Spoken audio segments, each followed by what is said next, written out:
I'd hate to have spent $500 on this, packed it in my carry-on, thinking I'm doing my due diligence, not trying to check the battery, only to find out that it's going to be left behind at airport security anyway.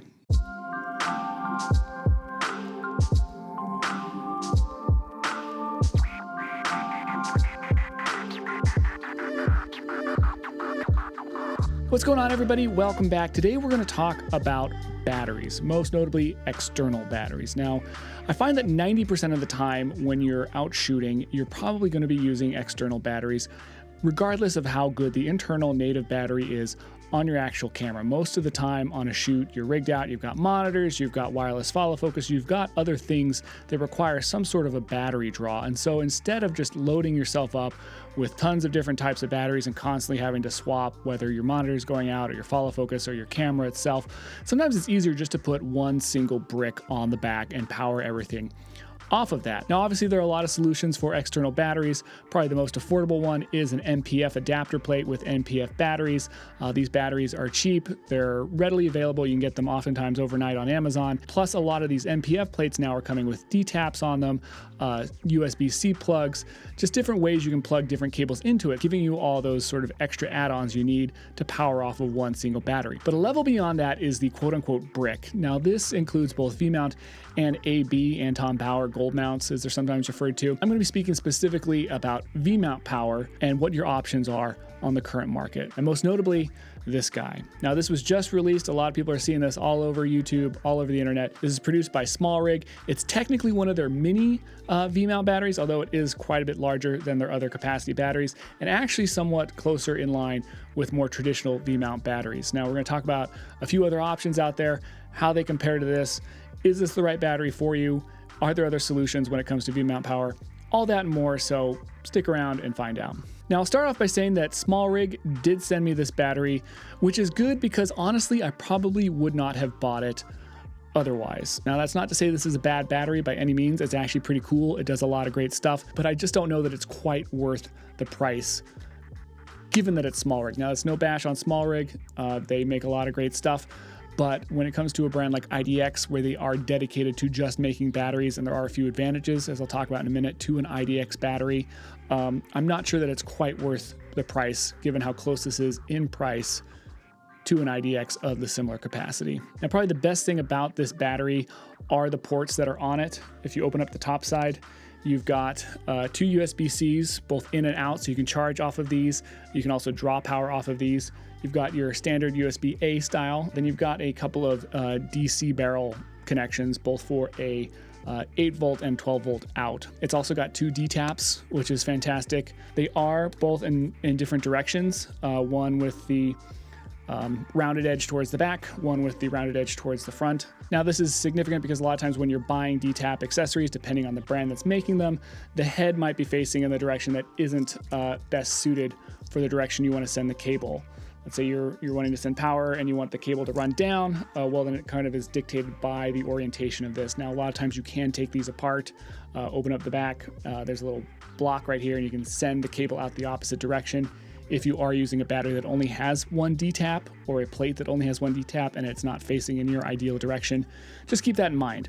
However, with this, it doesn't really matter because it does have D-taps in both orientation. Now, the reason why these ports are significant is that it allows you to use this without a native V-mount plate. Now, some of your larger spec cameras, your URSAs, have V-mount plates somewhat built into the body. A lot of times, though, you're taking your V-mounts, you're putting them on cheese plates, and you're mounting them to rails. There's a plethora of options out there. You simply lock your... Oops. Still works. So as you just saw our durability test, this battery is quite durable. I don't see any marks or blemishes. Screen still works just fine. There you go. But once again, without the drop, they generally just slide and lock into place on your plates. And most plates were going to have their own built-in D-taps. Now, I, for one, prefer using a native plate like this rather than just the kinds that are dummy and basically just serve to hold the battery in place on your rig, requiring you to plug everything right into the battery. Now, this is obviously great for that because it has so many port options. The problem is if you have to swap batteries, you have to unplug everything, and that can cost you a little bit of time. It can make you look a little silly if certain parties or clients are on set and they're watching you fumble around with cables just to swap a battery. When you're running off of something like this, or even more notably, something like this, which has those different DC ports in, multiple DTAP options, USB ports. When you're running something like this and you have your battery in place, you can just swap your battery and not have to worry about unplugging or plugging anything in. So in my mind, the ideal situation is obviously to work with a plate like this. But like I said, what's great about this and its many port options is if you don't have a V-mount plate, you can obviously put this onto whatever and get the power out of it that you need. Now, a lot of times people will use these to power lights when you're on the go.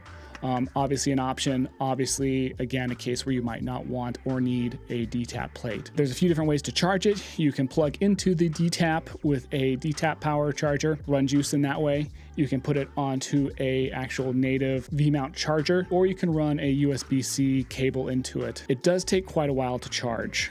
Yes, there are varying speeds depending on how you're putting it on, but when I got this, it was at 0% and it did take about 6 hours to charge. So at the end of your day, you're going to throw this on. You want to be sure you're putting it on first thing when you get home if you do have a shoot the next morning to make sure it has the time it needs to get fully charged. In my mind, that is a small disadvantage to having such a high capacity battery. Yes, you're going to get more time out of just one battery, but at night when you're at the end of your shoot and you have a next one the next day, if you're a couple hours late getting this on the charger, it could cost you a little bit of juice the next morning. So keep that in mind. Another great thing about this battery in particular is that it has the actual percentage left on your battery. On your IDX batteries, they also have little indicators that you press, but it's only sort of that 3 or 4 light system where all lights on is full. And then, when it's at halfway, you never really know, is this at 40% or is this at 60%? Another really cool thing about this is when you're plugging your accessories into it, it will show you the amount of draw that you are pulling from the battery. So if you've got this on and just running into your camera through the DTAP, it'll show on the display DTAP how much power is going out. Let's say you then add a monitor to the other DTAP and it'll show second DTAP how much draw. And so again, as you're watching your percentage start to click down and you're thinking, okay, I've got 20% left, but I need to shoot for another 2 hours. I've been draining this at a higher rate. Which accessory can I live without or put another supplemental battery in place if I need to make sure that this actually stays powered for the rest of the time that I need to be in use? Now, in my mind, the biggest disadvantage about this battery is that you cannot take it on a plane. Now, obviously, there's a lot of rules and regulations when it comes to taking lithium-ion batteries onto planes. Most lithium-ion batteries, whether they're in your device or they're spares, must be carried on. However, that still is capped by certain watt hours, and that cap is at 160. Once a battery exceeds 160 watt hours, it's not allowed on a plane whatsoever. So if you bought this thinking this will be the one battery I need to take with me on my trip to Europe, and I'll just charge it every night and I'll be set to go, odds are you're not going to be allowed to take this. It's going to be left behind at TSA, which is going to make you very sad, especially given how expensive it is. And one of the reasons why I love the IDX brands, they're approved for airline travel. They can be carried on no matter what under that 160 cap, but they can also be checked. And if you look at the back, you'll see there's a little airline symbol with a QR code so that TSA can scan it and get the information they need to know that this is allowed in your luggage. And why that's a big deal is that obviously a lot of times if you're traveling for a shoot, you're taking multiple batteries. Now, if you have to take every single brick with you on your carry-on, that's going to use a ton of space and it'll be a lot of weight. Smallrig, as far as I know, doesn't have that initial approval. Obviously, this battery itself, regardless, is not going to be allowed onto a plane. But even if you're getting the Smallrig capacity batteries, the 95 or the 150 that are in that watt-hour capacity, they are not, as far as I know, allowed to be checked. So however many of these you've got that you're using on your shoot, you've got to take them with you on the plane. And this one cannot go at all. Now, if we are talking just purely capacity, again, this is actually more expensive than the 200 watt-hour IDX battery. Now, while that IDX battery also cannot be taken onto a plane because it's above that 160, you're looking at about almost $100 more for this, just to have these added ports, which again, huge benefit there. But if you're already using a battery plate that's got them, IDX is a little bit more of a better known brand when it comes to this stuff. And if I'm going to go dollar for dollar, I'm probably going to choose the higher capacity IDX over this. All that to say, in a roundabout way, while this is awesome, very cool that there are other options out there for V-mount batteries, especially ones with higher capacity. In my mind, I'm probably going to buy something like this if I'm in a more professional setting. If all I do is stay home, if I don't have V-mount plates, if I just want a high capacity battery to power everything, and I know I'm going to get through my whole day with 200 watt hours running everything, then yes, this totally makes sense. It's an awesome product, something very cool to have for your gear. But in my mind, if you want to have more options, freedom to travel, a little bit more bang for your buck, I would go explore some other options, whether it is an IDX battery or a multitude of MPFs with a MPF plate that has some of the features built into it that this also does, that allow you that ability to leave things plugged in and just be swapping batteries. I think that might be a little bit better approach for you. There's that. Take it with a grain of salt. Buy what's best for you. But that's my 2 cents, 10 cents, 5 cents. I don't know. How much sense is that worth? Figure it out. I'll send you the bill. Now, just to lean in a little bit more on the importance of batteries on a shoot.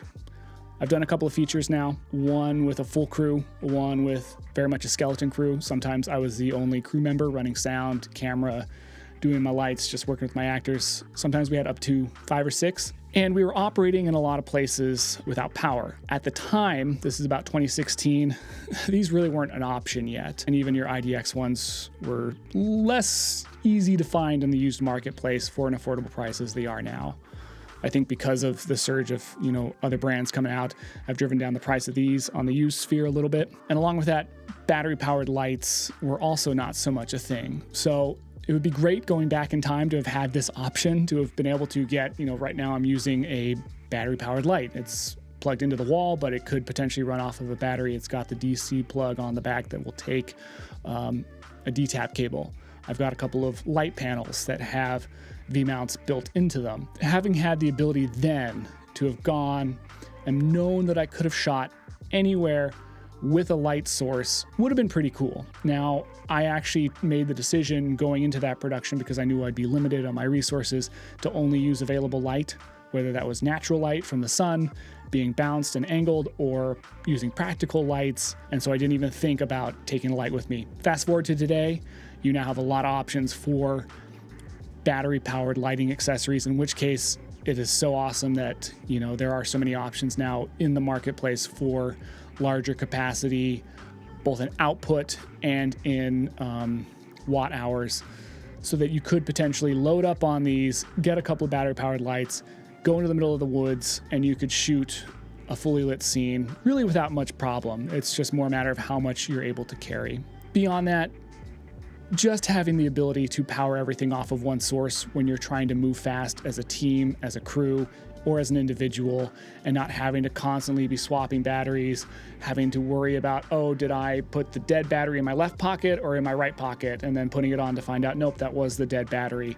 And just management of all of that. I would really urge you just to reconsider that approach and look into getting a more central power solution for your shooting setups. So there you go. Let me know what you think.